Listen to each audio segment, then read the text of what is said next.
possa ser levada ao ar. Então transmitir com um pouquinho de retardo a imagem, porque se isso acontecer, corta imediatamente. Havia o risco, né, Nelson, Miguel, Thaís, havia o risco, numa cobertura dessas, de nós vermos, poderíamos ter visto o sequestrador atirando na cabeça da menina. Ele poderia ter atirado fora, era tudo imprevisto. Mas havia esse risco. É o que nós podemos esperar da televisão. Eu vou te dizer uma coisa, Lalo, às vezes eu fico assistindo aquelas pregações religiosas, milagres acontecendo, e eu sempre penso, eu não paro de pensar, será que isso é verdade? Quer dizer, será que as pessoas estão mesmo acreditando? Qual é essa relação que existe entre um cara que está forjando um milagre e o espectador? Quer dizer, o cara está olhando para o espectador e dizendo, olha, você é um idiota. O espectador está se reconhecendo como idiota total, e essa coisa, eu não falo só no caso do milagre, em vários outros casos. Na apresentação de um programa, o programa pode até ter um conteúdo um pouco mais, mas a maneira como a televisão se dirige para o espectador, é assim, olha, você é um idiota total, então é o seguinte, eu vou mostrar para você que um cara sem perna vai andar, que um não sei o que. Isso é tácito, né? Isso não surpreende mais ninguém. Então é exatamente isso que permite com que a televisão continue tratando o espectador como débil mental em outras situações, e o espectador se coloque na posição débil mental e vamos conversar. Eu queria só me enfiar aqui na fala do Nelson, porque você sabe que é uma coisa que me chama a atenção, que há pouco tempo atrás, jamais a gente poderia imaginar que um sequestro fosse ser noticiado num programa de receita culinária.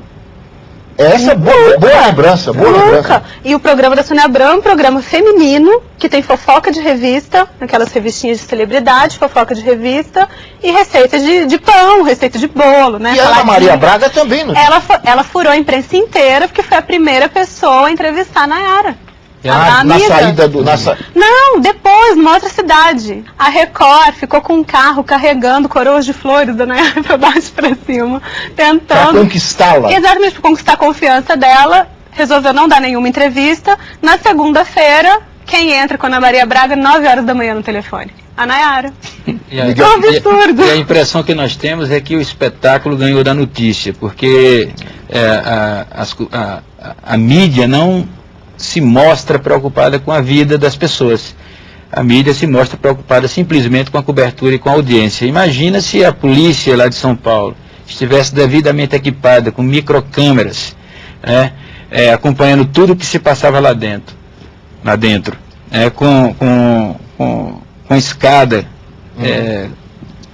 autossuficiente para alcançar a janela, com equipes no teto, e a televisão mostrando tudo isso, e o sequestrador assistindo. Sabendo. Né, a morte da Eloá teria ocorrido muito antes do que ocorreu.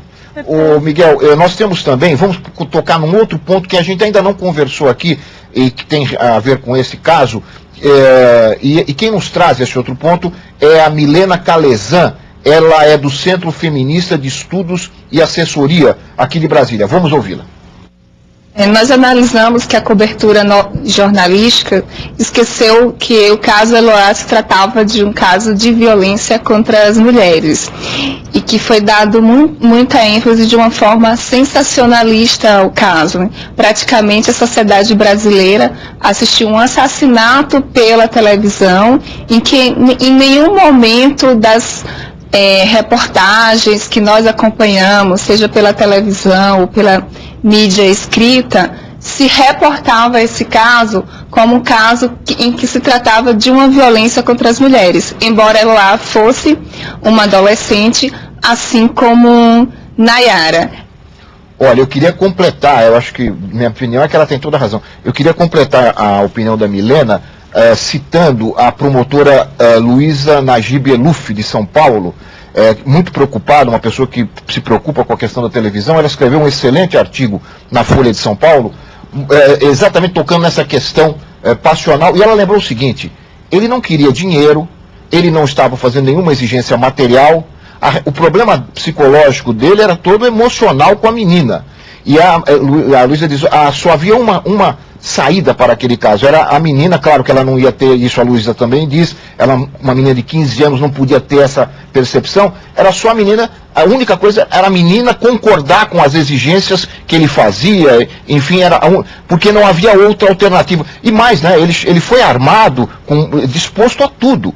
Então, esta questão feminina não apareceu na discussão da televisão e em nenhum momento das coberturas. Acho que vou deixar você que é representante nesses dois machões aí do lado, você pode falar. A menininha falando.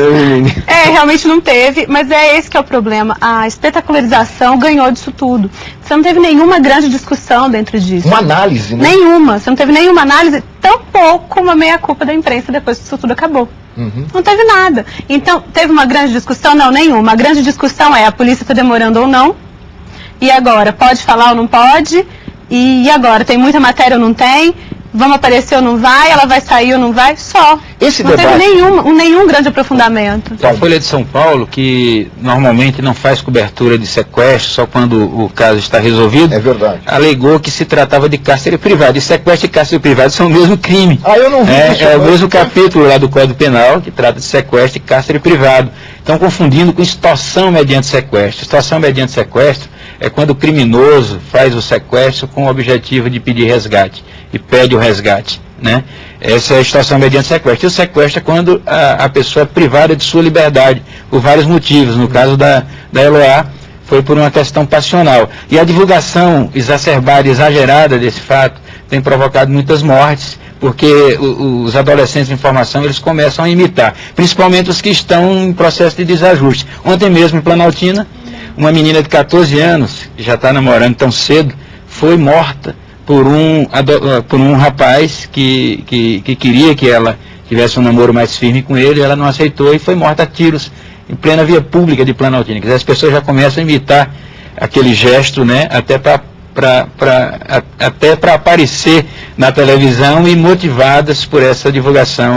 Parece que não foi o único caso, né? Houve vários casos depois. Vários casos de crimes passionais registrados em todo o país. Isso. Houve um logo no final de semana seguinte ao encerramento do sequestro trágico lá em Santo André, na cidade de Sorocaba, também entre adolescentes, e o adolescente parece que matou também a namorada. Isso ocorre muito, e nós aqui não divulgamos.